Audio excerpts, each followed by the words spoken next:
Have you ever wanted to increase your own level of happiness? Or maybe you'd like to do something in particular to help raise your joy and well-being? Or maybe you've always wanted to experience an Ivy League education without the commitment.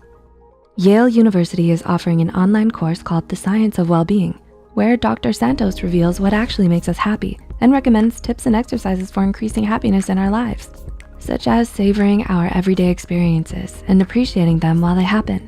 Did we also mention that over 3 million people have enrolled, and it's the online equivalent to their most popular on-campus course.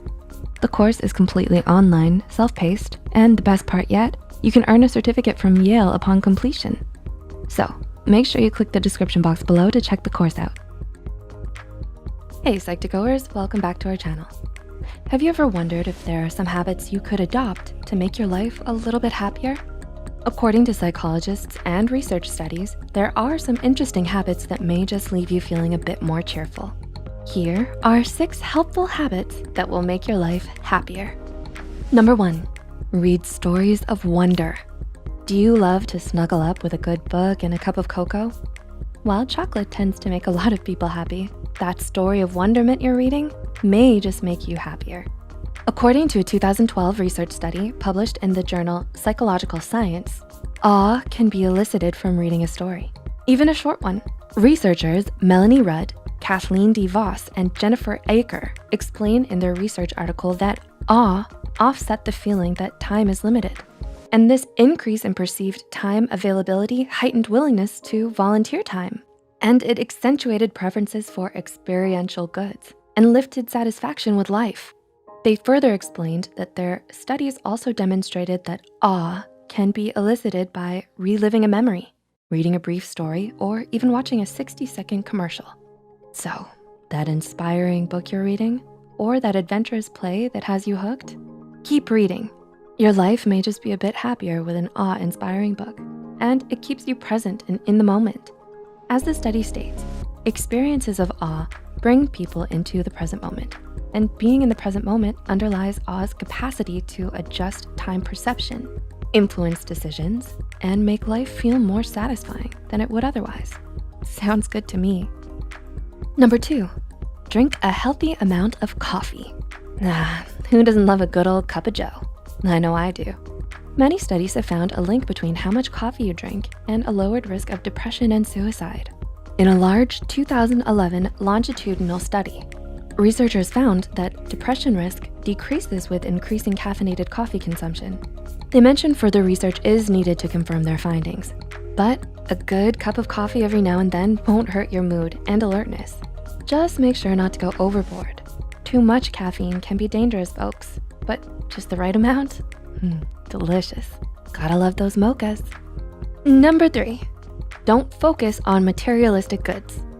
In her book, Myth of Happiness, author Sonia Lubomirsky explains that a mountain of research has shown that materialism depletes happiness, threatens satisfaction with our relationships, harms the environment, renders us less friendly, likable, and empathetic, and makes us less likely to help others and contribute to our communities.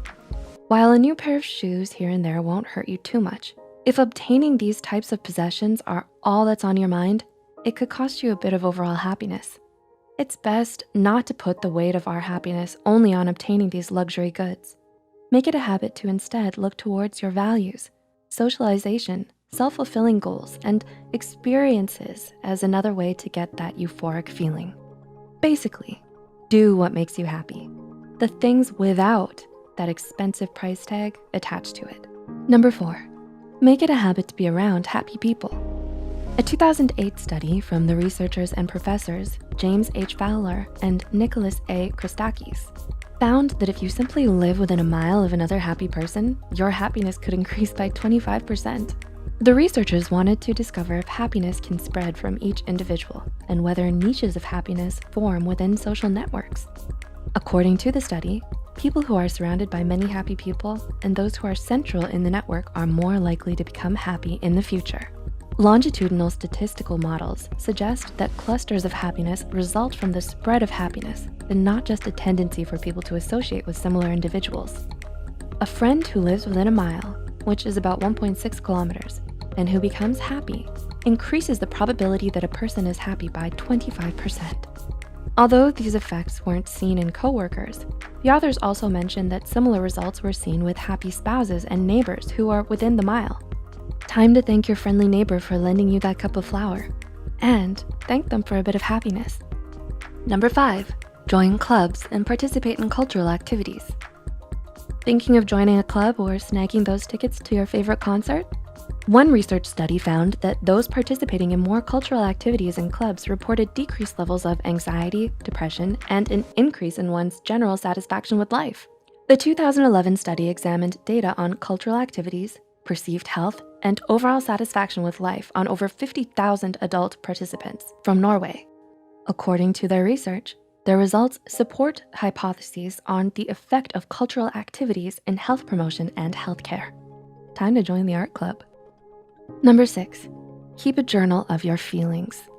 It has long been believed that journaling can have a positive effect on one's mental health. Writing down your feelings each day is a great habit to adopt. According to University of Wisconsin-Madison, health psychologist Shilag Mirzaei, PhD, therapeutic journaling has proven effective in the treatment of those experiencing post-traumatic stress and trauma survivors. The benefits also extend to those living with chronic health conditions such as asthma, rheumatoid arthritis, cancer, chronic pain, and even those who are chronically poor sleepers. She also explains that there is a growing body of evidence that demonstrates the beneficial effects of writing. Just 20 minutes at a time over 4 consecutive days was associated with a decrease in health problems, such as enhancing the immune system functioning.